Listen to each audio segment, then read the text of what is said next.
Bienvenue. Aujourd'hui, on se penche sur l'Empire japonais et sa vie économique. C'est un livre de Joseph d'Outremer, publié en 1910. Tout à fait. On va utiliser des extraits du livre, bien sûr, mais aussi des éléments sur d'Outremer lui-même et puis une analyse critique un peu plus récente. Oui.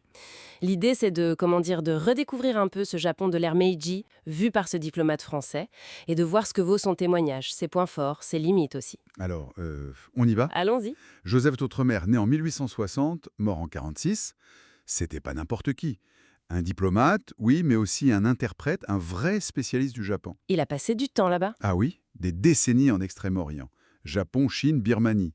Et après, il a enseigné le japonais à Paris, dès 1907 à l'école des langues orientales. D'accord. Et ce qui est intéressant, c'est qu'il se servait de ses propres notes, de ses dépêches diplomatiques pour ses cours. Donc une approche très pratique, très terrain. Ah, c'est fascinant ça. Et dans son livre, alors, qu'est-ce qu'il nous montre de ce Japon Eh bien, il nous dépeint un pays en pleine métamorphose.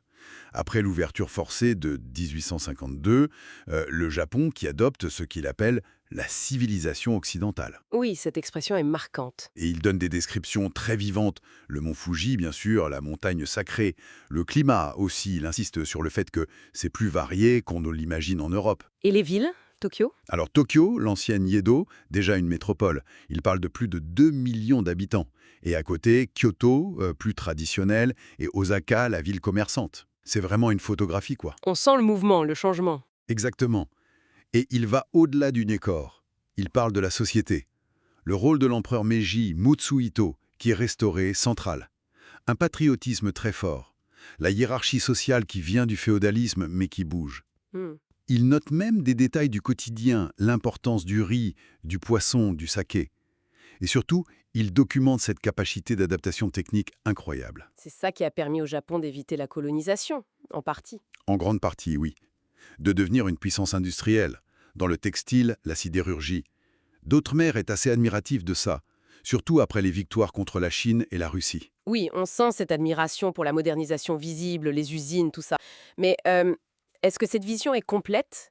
L'analyse critique qu'on a suggère qu'il y a peut-être des biais. Ben oui, c'est le point clé. D'Outremer décrit bien les réformes, la construction de l'État moderne, mais la critique pointe une vision parfois un peu, disons, eurocentrée. C'est-à-dire? Le Japon vu comme un bon élève de l'Occident qui applique la recette. Ça minimise un peu les dynamiques propres au Japon. Par exemple, le rôle énorme des aibatsu, ces grands conglomérats familiaux. Ah oui, les Mitsubishi, Mitsui. Voilà. Ou l'importance des réseaux sociaux, culturels, dans ce développement économique fulgurant, des choses que d'Outremer voient moins ou analysent moins sous cet angle spécifiquement japonais. Donc il se focalise sur le modèle occidental et ça masque un peu les moteurs internes japonais. C'est un peu ça, oui.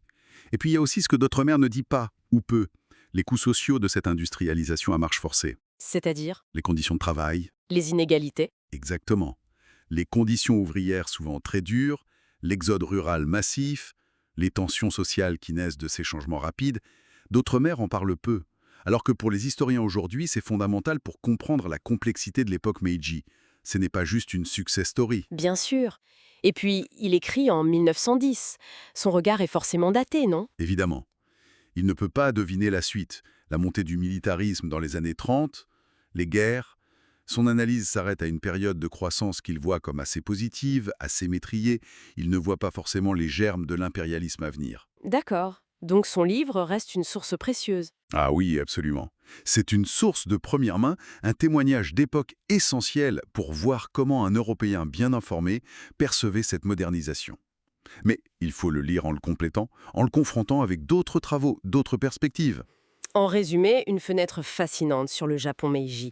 Mais une fenêtre avec son cadre, celui de son temps et de son auteur.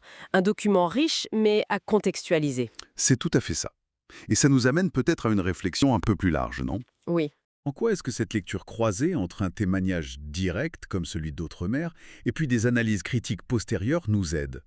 Pas seulement à comprendre l'histoire complexe du Japon, mais aussi à voir comment nos propres savoirs, nos regards sur les autres cultures, eh bien, les évoluent avec le temps.